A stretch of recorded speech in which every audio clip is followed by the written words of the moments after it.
గుమగుమలాడే గోంగూర chicken curry చేస్తున్నాను. ఎలా చేస్తున్నానో మీకు కూడా చూపిస్తాను రండి. హాయ్ ఫ్రెండ్స్, ఎలా ఉన్నారు? బాగున్నారా? నేను మీ దివ్య. మన వీడియోస్ నచ్చినట్లయితే మన ఛానల్ని లైక్ చేసి సబ్స్క్రైబ్ చేయండి.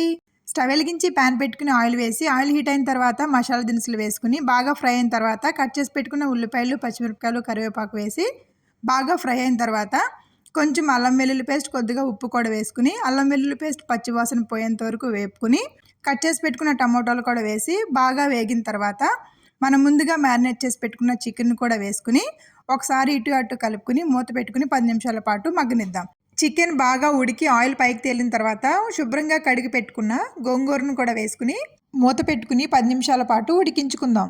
గోంగూర చికెన్ బాగా ఉడికిన తర్వాత కొంచెం మిరియాల పొడి, గరం మసాలా కూడా వేసుకుని మరి ఒకసారి కలుపుకుని తగినన్ని వాటర్ వేసి 20 నిమిషాల పాటు ఉడికించుకుందాం. ఆ కర్రీలో కొంచెం కొత్తిమీర వేసుకోవడమే. అంతే, ఎంతో టేస్టీగా గోంగూర చికెన్ కర్రీ రెడీ. మరి ఒక రెసిపీతో మీ ముందుంటా. బాయ్.